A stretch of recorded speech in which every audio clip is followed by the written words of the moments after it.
Gloire à Dieu. Est-ce qu'on peut dire Amen? Alléluia. Nous sommes heureux ce soir, Amen, d'être dans la maison de Dieu. Amen. Je le crois que ce soir, Alléluia, on va être béni de la part de Dieu. Est-ce que vous le croyez, les chrétiens? Le croyant, Amen. Voilà, je remercie le Seigneur, que Dieu nous donne encore ce privilège, Amen, d'être autour de sa parole. Amen. Je remercie Dieu d'être parmi vous ce soir, et je remercie les frères qui nous ont invités. Donc, je vous salue tous, Église de Montebello, que Dieu vous bénisse. Vous recevez de Dieu ce soir, Alléluia. Non pas d'un homme, mais de la part de Dieu. L'homme n'a rien apporté ce soir. J'ai rien entre mes mains. Je suis comme vous, un homme faible, sans capacité, rien d'extraordinaire, un homme simple, mais que je détiens quelque chose qui est grand, qui est puissant, qui est la parole de Dieu. En elle détient la vie. Un homme dirait un jour, je suis que le robinet, en qui l'eau peut sortir. Même si le robinet est en or, il n'a pas de valeur s'il n'y a pas de l'eau qui sort. Ce qui sort, ce qui donne l'importance, ben c'est l'eau qui sort. Ce soir, je n'ai pas d'importance. L'importance, c'est la parole de Dieu. Il sera l'eau pour désaltérer ton âme ce soir. Dites Amen. Il sera le chemin pour celui qui est perdu. Il sera le pain pour celui qui a faim. Ce soir, nourris-toi de la parole de Dieu. Dites Amen. Gloire à Dieu. J'aimerais avec vous, sans aller plus loin, j'aimerais qu'on puisse prier le Seigneur. Amen. J'ai besoin de la grâce de Dieu. J'ai besoin de remercier Dieu ce soir. Est-ce que vous voulez le remercier ce soir? Qu'il est parmi nous, Alléluia. J'avais voulu que le frère avant, Alléluia, se me présenter devant Dieu et l'assemblée ensemble. On prie le Seigneur avec le frère, Alléluia. Oui, Seigneur. Merci parce que nous sommes conscients, Seigneur. Que nous dépendons de toi. Amen. Seigneur, que mets ton serviteur entre tes mains. Amen. Merci parce que c'est toi qui vas nous parler. Gloire à Dieu. Merci pour le mot dans son cœur. Je veux recevoir cette parole, Seigneur. Gloire à toi. Parle-moi, parle-nous, Seigneur. J'ai tellement besoin de ta parole. Gloire à Dieu. Que nous vivons des temps durs, compliqués. Seigneur, où les hommes ne savent quoi faire, se tourner. Seigneur, nous allons trouver la solution. La perle est remplie, c'est toi. C'est Jésus-Christ. Mort, mais Jésus-Christ ressuscité. Bénis-le, Seigneur, il y a toi toute la gloire. Amen. Amen. Gloire à Dieu. Gloire à Dieu. Nous sommes heureux ce soir, comme je vous l'ai dit tout à l'heure, d'être autour de la parole de Dieu. C'est elle qui révèle là, Alléluia, de la personne. Et si ce soir tu es rentré triste, laisse-moi te dire que tu peux repartir joyeux ce soir. Si tu es rentré peut-être sans espérance, tu peux repartir avec une espérance ce soir. Je le crois parce que Dieu a un plan pour chacun d'entre nous. Je crois que Dieu est puissant, Alléluia. Je crois à l'intervention de l'Esprit de Dieu, Alléluia. Je crois que Dieu est capable de reconstruire sur des ruines anciennes. Est-ce que vous le croyez? J'aimerais te dire quelque chose et je voudrais encourager celui qui est faible ce soir. Ne t'inquiète pas. Dieu va étendre encore sa main et il va te relever. Est-ce que tu le crois? Amen. Je le crois, Alléluia, que Dieu est puissant, Alléluia. Et j'aimerais lire avec vous un passage de la parole de Dieu. Ça se trouve dans 2 Samuel, au chapitre 9, au verset 1er. J'ai lu ce verset avec vous. David dit, reste-t-il encore quelqu'un de la maison de Saül pour que je lui fasse du bien à cause de Jonathan? Il y avait un serviteur de la maison de Saül nommé Tishima que l'on peut venir auprès de David. Le roi lui dit, es-tu Tishima? Il répondit, ton serviteur. Le roi dit, il n'y a-t-il plus personne de la maison de Saül pour que je use envers lui de la bonté de Dieu? Et Tishima répondit au roi, il y a encore un fils de Jonathan, perdu des pieds. Et le roi lui dit, où est-il? Et Tishima répondit au roi, il est dans la maison de Marquis, fils d'Amiel, à Lodébar. Dites Amen. Gloire à Dieu. J'avais voulu avec vous, ensemble, découvrir la vie de cet homme qui vit à Lodébar. La Bible déclare quelque chose de merveilleux. Que c'est un homme qu'on appelle Méphibosheth. Un homme qui est fils d'un prince, neveu d'un roi. Il vit à Jérusalem. Il vit d'une royauté. Il vit dans un palace. Et la Bible nous dit, au chapitre 4, dans 2 Samuel, qu'une nouvelle va arriver. Et cette nouvelle-là va bouleverser, si vous voulez, le palais entier. Cette nouvelle-là va arriver. Et lorsque cette nouvelle va arriver, va annoncer que la mort de Saül et la mort de Jonathan, le père de Méphibosheth, est mort. La Bible nous dit quelque chose. Qu'à l'intérieur du palais, à l'intérieur de la maison du roi, à l'intérieur de la maison du prince, il y avait une femme qui était une nourrice et qui faisait attention de ce petit enfant qui était présent, qui était le neveu d'un roi, qui était le neveu de Saül, qui était le fils de Jonathan. Et la Bible nous dit que lorsque la nouvelle est arrivée aux oreilles de cette femme va prendre l'enfant et elle va courir, et dans cette précipitation, il va faire tomber l'enfant. Et lorsqu'il va faire tomber cet enfant, la Bible nous dit que cet enfant devient estropié. Et il devient estropié physiquement.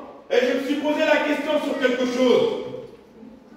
Lorsque tu es petit-neveu d'un roi, lorsque tu es un fils d'un prince, lorsque tes parents décèdent, la logique, et c'est humainement parlant, et c'est tout à fait normal, que c'est le petit-fils qui doit hériter du royaume. Mais la Bible déclare quelque chose, que ce jeune garçon qu'on appelle Méphibosheth n'a pas pu accéder au trône de son père, n'a pas pu accéder au trône de son grand-père, parce qu'il y avait quelque chose sur lui qui était physique. Et lorsque tu avais quelque chose, un membre qui ne fonctionnait pas, lorsque tu avais un défaut corporel, tu ne pouvais pas accéder au trône. Et ce jeune garçon qu'on appelle Méphibosheth n'a pas pu vivre ce que son grand-père lui a promis, ce que son père lui a promis. Il n'a pas pu vivre. Il était obligé de quitter le royaume et de partir dans un pays qu'on appelle Lo-Débar. Et j'aimerais te dire quelque chose. Il n'est pas normal. Ce petit enfant, son grand-père est mort, son père est mort, et il n'a pas pu hériter de ce que son grand-père avait, de ce que son père avait. Il était obligé de quitter le pays, de quitter la ville, d'abandonner sa maison et d'aller l'emmener dans une ville qui n'est pas la sienne, dans une ville qui n'est pas son héritage, dans une ville qui n'est pas à lui.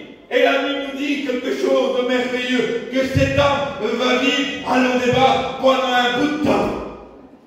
Et j'aimerais te dire quelque chose, que Lo-Débar, il n'y a rien de bon. Que à Lo-Débar, il n'y a rien qui produit. À Lo-Débar, il n'y a pas de pain. À Lo-Débar, il n'y a pas de vie. Et cet homme va vivre à l'intérieur de cette vie. Parce que les circonstances de la vie lui ont fait abandonner, délaisser la maison de son père. Parce qu'on l'a estropié et il ne pouvait plus accéder au trône de son père. Il était obligé de partir loin de Jérusalem, de partir loin au fondement de la paix, de quitter le pays et d'aller voir de l'autre côté. J'aimerais dire quelque chose. Il n'y a rien de bon à Lo-Débar. Il faut revenir à Jérusalem au fondement de la paix. Il n'y a rien de bon à Lo-Débar. Il n'y a rien de bon de l'autre côté. Ce qui a l'essentiel, c'est ici, c'est la présence de Dieu. Et dans la maison de Dieu, il y a des choses qui t'appartiennent. Il y a des choses qui à toi. J'aimerais te dire que dans la maison de ton père, il y a l'héritage pour toi. Et ce jeune garçon, la Bible nous dit qu'il va quitter le pays. Et on va l'amener à vivre à Lo-Débar, vers un homme qu'on appelle Marquis, fils d'Amiel. Et l'histoire nous dit que ce jeune garçon n'a pas pu accéder, n'a pas pu avoir à cause de la circonstance qu'il a dû vivre. Parce que la circonstance a fait de lui qu'il ne pouvait plus accéder à ce que son père lui a promis, à ce que son papou lui avait promis. Il n'a pas pu accéder parce que physique, il était quelque part estropié. Lorsque tu avais un membre qui ne fonctionnait pas, tu ne pouvais pas accéder au trône, tu ne pouvais pas accéder à la royauté. Tu devais être parfait. Et j'aimerais te dire quelque chose, l'église de Montebello. L'église de Dieu, il doit être parfait en tout et pour tout. On ne doit pas être imparfait, on doit être parfait comme lui il est. Parce que lorsque tu es parfait, tu vas hériter du ciel. Mais j'aimerais dire quelque chose, et pardonne-moi du mot, Seigneur, ce soir. Et s'il y a de l'imparfait, parce que s'il y a du parfait, il y a de l'imparfait. Et s'il y a de l'imparfait, qu'est-ce qu'on doit faire de ces gens-là? J'aimerais te dire quelque chose. Il y a encore une main du ciel qui est tendue pour toi. En te disant, ne crains point, il y a des choses qui t'appartiennent dans la maison de ton Père. Je voudrais te le redonner. Dites Amen. Je voudrais te le redonner. Et si ce soir, peut-être, tu as dû quitter la maison de ton Père par les circonstances de la vie, et tu étais obligé de quitter la maison et d'aller voir à l'extérieur,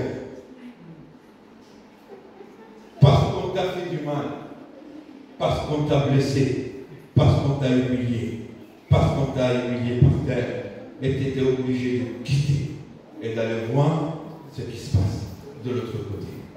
Les circonstances de la vie, personne ne peut les arrêter.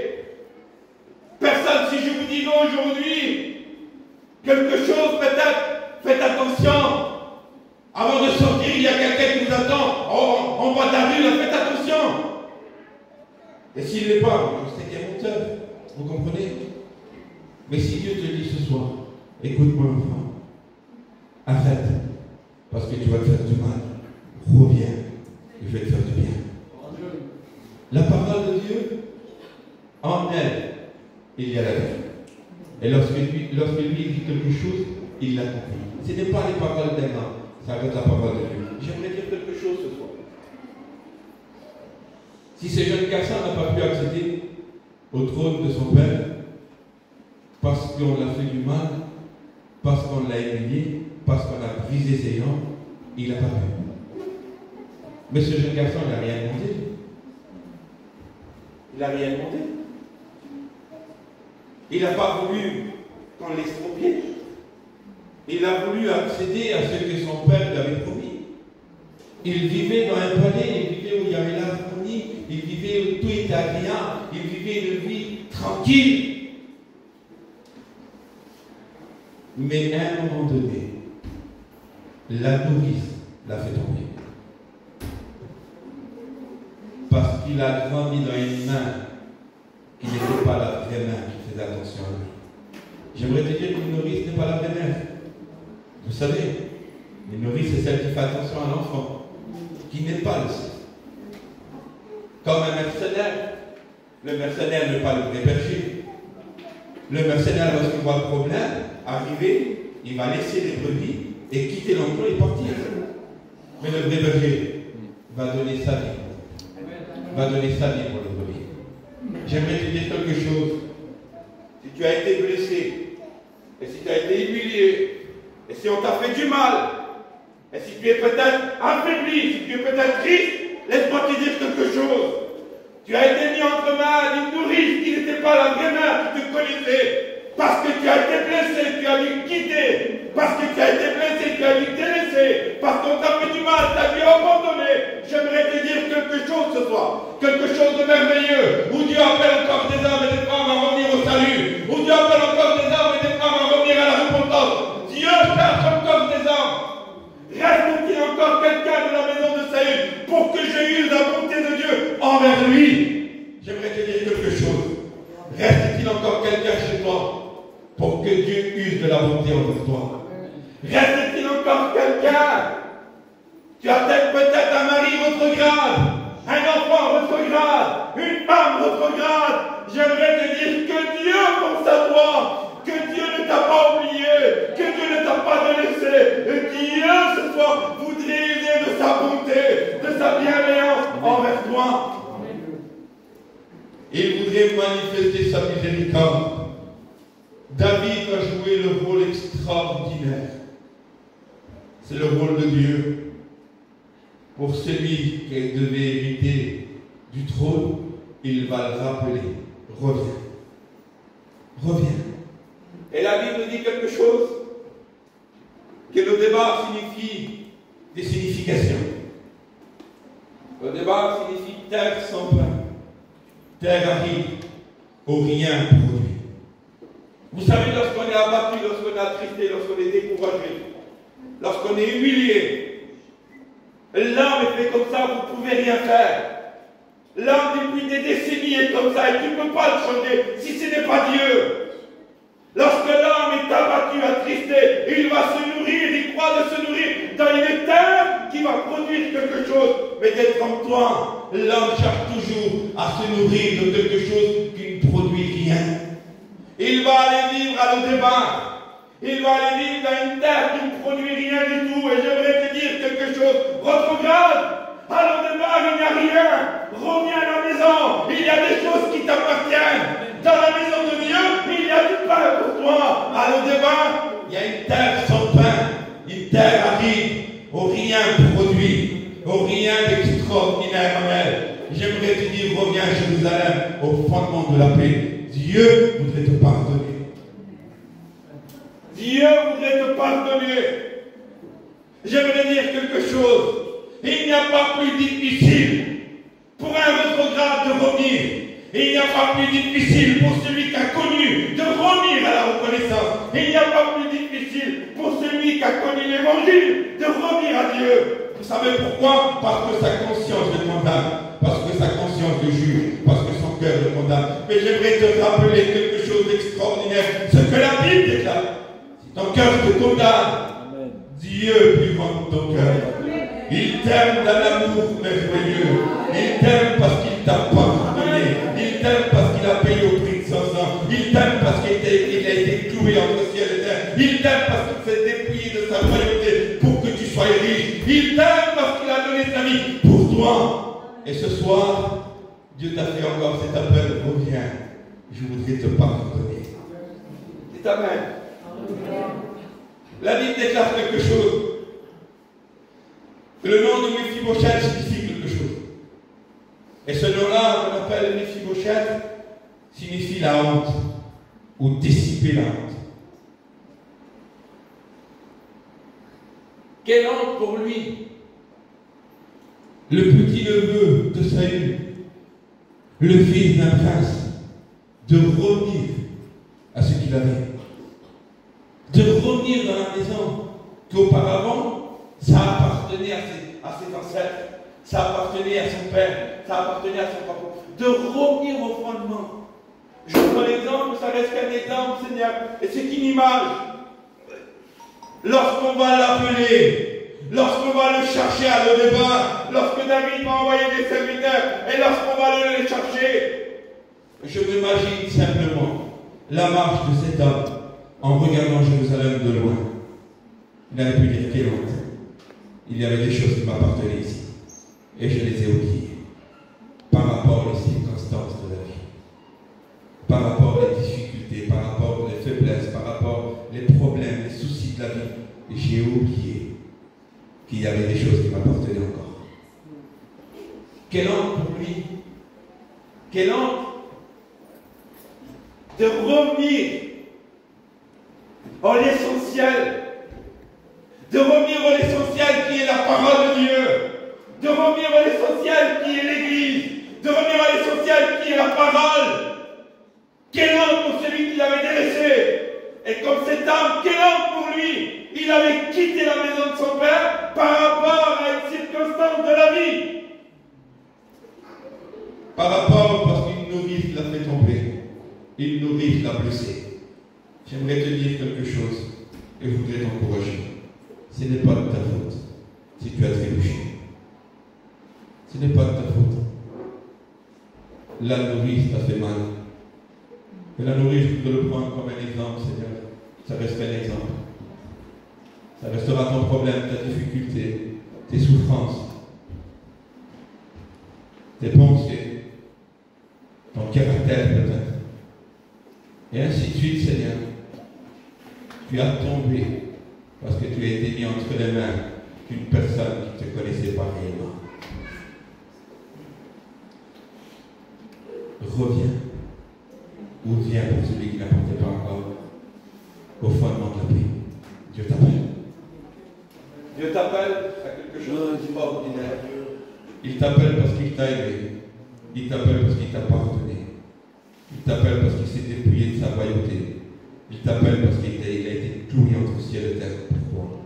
Et il ne cessera de t'appeler parce qu'il t'aime. Parce qu'il t'aime. Et la Bible dit que lorsque cet homme va arriver à Jérusalem, il va arriver à un endroit qu'on appelle le palais de David. Il va rentrer à l'intérieur. Et lorsqu'il va rentrer à l'intérieur, David va dire un mot. Lorsqu'il va le voir, et je voudrais le lire avec vous. Ça se trouve toujours dans le chapitre 9 au verset 7. David lui dit, ne crains point, car je veux te faire du bien. Seigneur, 2 petites minutes.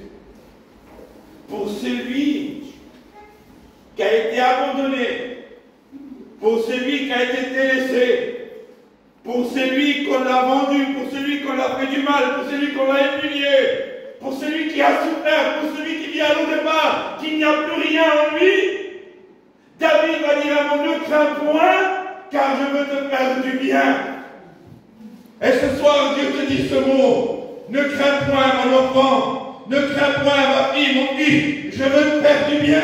Amen. Et si Dieu voudrait te faire du bien, laisse-le le faire, il te laisse tellement les choses bien, lui.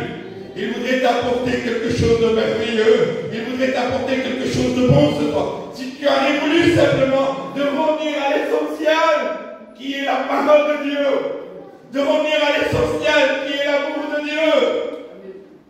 Les circonstances de la vie ont fait qu'on a pris ses bras, on a mis les genoux par terre, et peut-être on n'arrive plus à se relever. La Bible dit quelque chose. Si tu avoues et délaisses, tu obtiendras miséricorde de Dieu. Seigneur, c'est lorsque je vais avouer mon état, ce que je suis moi, ce que je suis. Et j'avoue mon état, je délaisse, et j'obtiens la miséricorde de Dieu. Si ce soir tu n'arrives plus à avouer ton état, et dire ce qu'il y a dans ton cœur, et dire ce qu'il y a dans ton foyer, ce qui ne va pas chez toi, ce qui ne va pas dans ton cœur, de lui dire, Seigneur, voilà, j'ai tel problème, tel souci. Et je voudrais que tu puisses les résoudre, Seigneur. Je voudrais que tu puisses les réparer, Seigneur. Et Dieu, dans son amour, dans sa compassion, dans sa bonté, va te dire, ne crains point. Et ce mot-là englobe tout, Seigneur. Ne crains point. Ne crains point. N'aie pas peur. N'aie pas peur. La vie du monde t'a fait peur. La vie du monde t'a blessé. La vie du monde t'a fait mal. Mais Dieu te dit ce soir, ne crains point. Ne crains point, je vais te faire du bien. Je veux te faire du bien. Et David va user de la bonté de Dieu envers un homme qu'on appelle Mephibosheth, un homme qui a été vendu, un homme qui a été livré, un homme qui a été abandonné, un homme qui a été délaissé, un homme qu'on ne calcule plus, un homme qu'on ne procède plus à lui. David a réfléchi, reste-t-il encore quelqu'un dans la maison de Saül pour que je use de la bonté envers lui? Reste-t-il encore quelqu'un chez toi ce soir pour que Dieu dans son ciel de gloire use de la bonté? Use de la bonté. Et je n'avais pas voulu refuser. S'il y a encore une personne, Seigneur, pour que Dieu ranime en lui, c'est qu'il y a le bras. Dieu en est capable. Est-ce que vous le croyez, les chrétiens, que Dieu en est capable? Est-ce que vous le croyez? Dites Amen. Est-ce que vous le croyez que Dieu en est capable de ranimer? Est-ce que vous le croyez que Dieu en est capable de bénir? Nous le croyons, nous le confessons parce que Dieu n'a pas changé. Il va encore bénir, il va encore restaurer, il va encore relever. Et vous voudriez faire quelque chose, Seigneur. Je voudrais laisser faire Dieu. Il sait faire tellement les choses bien, Seigneur. Et la Bible dit quelque chose. Lorsque tu vas arriver devant lui, il va lui dire ne crains point, il va tomber par terre et il va dire un mot de vérité. Il va dire écoute, aujourd'hui, je te redonne ce qui appartenait à Saül. En un mot, ce qui appartenait à ton grand-père. Je te redonne cette terre, je te redonne tout ce qu'il possédait. Comment, Seigneur? Tout. Oui, tout. Tout, Seigneur. Oui, tout. Tout ce qu'il avait. Alors, resté vivre dans une terre qui n'a rien produit, il revient au fondement de la paix. Et David, dans la bonté, si vous voulez en un mot, David joue le rôle de Dieu. Et il va lui redonner cette terre qu'il possédait auparavant. Oui. Le fils prodigue, lorsqu'il est parti, son père lui a redonné tout ce qu'il avait donné. J'aimerais te dire quelque chose. Si tu reviens, Dieu voudrait te redonner ce que tu avais. Tu sais pourquoi? Parce que dans l'église de Montebello, il y a des choses qui t'appartiennent. Dans cette église, il y a des choses qui t'appartiennent. Et si tu reviens, tu vas les acquérir. Parce que Dieu de son ciel de gloire, il va te le redonner. Il va te le redonner. Qu'est-ce que tu as perdu? Tu as perdu certaines choses peut-être. Tu as délaissé certaines choses peut-être. Par les soucis de la vie, par les tracas de la vie, par les problèmes, les situations des vies normales, en vie tous les jours. Tu as défailli dans quelque chose. Le Seigneur de sa bonté, dans sa miséricorde, il voudrait te ranimer. Je te dis, ne crains point, je veux te bénir. Et la Bible dit quelque chose, que cet homme, qu'on appelle Méphibosheth, il va vivre à la table du roi. David va lui dire qu'il va manger tous les jours à sa table. Et l'histoire nous dit que Méphibosheth va vivre à Jérusalem. Il va revivre, si vous voulez, dans son pays qu'auparavant il avait. Il va revivre dans une maison qu'auparavant il connaissait. Il va revenir au fondement de ce qu'il connaissait auparavant. J'aimerais te dire quelque chose. Si tu reviens, Dieu va te placer à une table. Et tu le sais très bien que l'église de Dieu, il y a une table qui est préparée pour nous. Amen. Et nous serons tous derrière elle. Tous ceux qui vont revenir à Dieu. On va participer à l'ordre de l'agneau. Alléluia. Et je le crois, alléluia. Amen. Que Dieu en est capable de faire. Que Dieu en est capable de revenir. Que Dieu en est capable de reconstruire. Alléluia. Que Dieu en est capable de redonner. J'aimerais te dire quelque chose. Reviens pour celui qui est parti. Et viens pour celui qui n'est pas encore venu à l'évangile. Viens parce que le roi t'appelle. Viens parce que le roi t'appelle. Il cherche encore des hommes et des femmes pour que Dieu use de sa bonté envers toi. Et s'il y aurait encore quelqu'un ce soir, Dieu dans son ciel de gloire, il va manifester sa bonté. Il va manifester sa miséricorde. Il va manifester sa présence. Parce qu'il t'aime. Amen. Parce qu'il t'a aimé. Amen. Parce qu'il t'a pardonné. Il voudrait que tu sois béni. Et l'histoire nous dit quelque chose. Et après cela, on va prier le Seigneur quelques instants. Lorsqu'il est revenu, Méphibosheth avait un fils. Méphibosheth avait un fils. Et ce fils-là, il ne va pas vivre à le départ. Si vous voulez, Méphibosheth avait un foyer. Il vivait dans un foyer. Il avait une maison, si vous voulez, un mot là-bas. Il avait une famille là-bas, si tu veux. Et lorsque le roi va l'appeler, il ne va pas simplement appeler Méphibosheth, mais il va appeler aussi son fils. Il va appeler son foyer. Et la Bible nous dit que son foyer avec son fils, il va rester à Jérusalem. J'aimerais te dire quelque chose. Si tu reviens, ou si tu viens, Dieu va t'appeler. Amen. Non pas simplement toi, mais ce qu'il y a autour de toi. Ce qu'il y a autour de toi, ton foyer peut-être, ta femme qui n'appartient pas encore à Dieu, ou ton mari peut-être, ou tes enfants peut-être. Il voudrait les appeler encore à revenir au fondement de la paix. Parce que Dieu voudrait user de sa bonté. Parce que Dieu voudrait user de sa miséricorde. Et j'aimerais te dire quelque chose ce soir. Même si tu as été abattu, même si tu as été découragé, même si tu as baissé les bras, même si tu te dis je suis au bout du rouleau, j'arrête, j'en peux plus. J'aimerais te dire quelque chose. Dieu de son ciel de gloire, il t'a vu ce soir. Amen. Et il va encore te bénir. Alléluia. Il t'a vu ce soir. Il va encore te relever. J'aimerais dire quelque chose ce soir.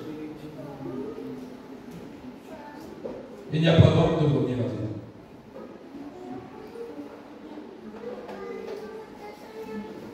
Est-ce que vous avez compris? Il n'y a pas d'ordre de revenir à Dieu. Ne te dis pas ce que le pasteur va dire, ce que l'église va dire, ce qu'un tel va dire. Mets la honte de côté. La honte de côté, tu la mets de côté. Le Méphibosheth signifiait la honte. Il l'a mis de côté. Il a pu réfléchir à son état. Il a pu réfléchir à ce qu'il était. Il a vu que le roi l'appelait. Il a oublié. Il est venu. J'aimerais te dire quelque chose ce soir. Ne réfléchis plus à ce que tu as vécu. Parce que si tu vas réfléchir, j'aimerais te dire quelque chose. Tu ne pourras pas avancer. Tu ne pourras pas avancer. L'ennemi te tient d'après ton passé. Un homme dirait un jour, si je pense à mon passé, je pourris mon avenir. Alors arrête de penser ce qui est passé. Laisse-le partir de toi. Fixe-toi tes regards sur Jésus. Il t'appelle, il voudrait les aider de sa bonté envers toi. Il t'appelle ce soir. Il t'appelle.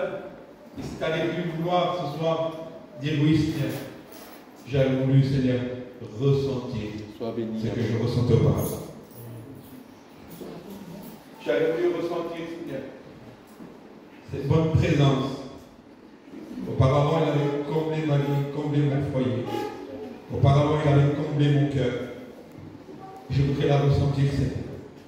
Je voudrais ressentir cette bonne présence, Seigneur, de ton esprit qui a comblé le vide de mon cœur. Je voudrais la ressentir, Seigneur. Et Dieu, dans son amour, il veut te la redonner. Dieu ne te plante pas du doigt. Crois-le. Il a ses bras ouverts et il t'appelle. Il t'appelle. Et si peut-être tu es faible, si peut-être tu es fatigué, j'aimerais te rappeler quelque chose, une histoire de la parole de Dieu, où un homme a été faible. Et ce n'était pas n'importe qui. Il faudrait le préciser. C'est un homme qui parlait à Dieu comme on parlait à un ami. C'est un homme qui s'exprimait avec Dieu. Ce n'était pas n'importe qui, c'était Moïse dans la Bible. L'histoire nous dit que lorsque Moïse va envoyer Josué à aller combattre Amalek, en haut du sommet, la Bible nous dit quelque chose. Que lorsqu'il va élever ses mains, le peuple était le plus fort. Israël remportait la bataille. Et lorsqu'il baissait ses mains, Israël perdait. Et la Bible nous dit, Moïse fatigué va baisser les mains. Ça arrive à tout le monde d'être fatigué. Oh Seigneur. Ça arrive à tout le monde, croyez-moi. Ça arrive au pasteur, ça arrive au serviteur. Est-ce que vous voyez des ailes de mon dos? Je ne pense pas. On est fait de chair et parfois on est fatigué. L'homme de Dieu par excellence. Vous savez qu'est-ce que Dieu a fait de lui? Lorsqu'il est mort, c'est Dieu qui a pris le contrôle de l'enterrement. Il l'a enterré, personne ne le sait. C'était pas n'importe qui. Et lorsque il levait les mains, la Bible nous dit qu'il était fatigué, il ne va baisser les mains. Mais il y a eu un homme, 2 hommes à côté de lui, Aaron et Hur. La Bible nous dit qu'il va prendre ses mains, ils vont les lever, ils vont le mettre sur le rocher. Et la Bible nous dit qu'ils vont rester comme ça toute la nuit. Et ils vont remporter la bataille. J'aimerais dire quelque chose ce soir. Nous ne sommes pas des Moïse. Personne ne parle. Mais tu peux être un Aaron, tu peux être une Hur, pour aider pour celui qui est faible, pour le relever, pour lever ses mains, de lui dire n'aie pas peur, demain ça ira mieux. Le Seigneur va combattre pour nous. N'aie pas peur, tu verras plus loin, on emportera la bataille. N'aie pas peur. Malgré que tu es fatigué, malgré que tu es un peu plus, malgré que tu es par terre, j'aimerais te dire quelque chose. Dieu, dans son amour, il veut te dire ne crains point, je vais te faire du bien. Et si ce soir serait ton cas, si ce soir serait ta situation, si ce soir serait ton problème, si ce soir peut-être le message te concerne, si ce soir peut-être Dieu parle à ton cœur, j'aimerais te dire quelque chose. Ne laisse pas passer la réunion. Cette réunion, elle est faite pour toi. saisis la main de Dieu. Amen. Saisis la main de Dieu. Je voudrais mettre tout mon cœur ce soir, avec une conviction et un esprit de vrai, de dire Seigneur, quel retrograde revient, que celui qui n'appartient pas qui vient, que celui qui est faible ne soit mort, que celui qui est faible qui soit relevé. Ce soir, quel malade soit guéri. C'est la prière d'un pasteur, c'est la prière d'un serviteur, et chacun d'entre nous, nous voudrons que l'Église soit les bénie. Amen. Alors, si tu as voulu ce soir, de dire Seigneur, tu m'as parlé. Tu veux encore de moi, malgré ce que j'ai subi, malgré ce que j'ai vécu, malgré ce que j'ai fait, malgré ce que j'ai abandonné. Oui, parce que dans la maison de Dieu, il y a des choses qui t'appartiennent. J'aimerais dire quelque chose et avoir prié le Seigneur. Lorsque tu rentres chez toi, lorsque tu vas chez ton père, tu rentres dans ta maison, je crois que tu n'as pas honte. Tu es chez toi, et tu sais que dans la maison de ton père, ben, il y a des choses que tu as vécues, c'est à toi. On n'a pas besoin de le dire, on sait que c'est à toi. On n'a pas besoin d'expliquer, on sait que tu as vécu chez ton père, et dans la maison de ton père, il y a des choses qui t'appartiennent. Et c'est tout à fait normal. Pour celui qui a vécu dans la maison de Dieu, pour celui qui a vécu avec le Père, pour celui qui a vécu dans l'Église, j'aimerais te dire quelque chose. Ne crains point, il y a des choses qui t'appartiennent encore. Et Dieu va te le redonner. C'est peut-être serait la prière, c'est peut-être serait l'encouragement, c'est peut-être serait l'espérance, et c'est peut-être serait le salut pour certains. Dieu voudrait te le redonner. Amen. Est-ce que vous le croyez ce soir? Amen. Je voudrais avec vous tous ensemble qu'on puisse fermer les yeux et prier quelques instants. Oh, alléluia, Jésus. Et laisser faire de Dieu, alléluia.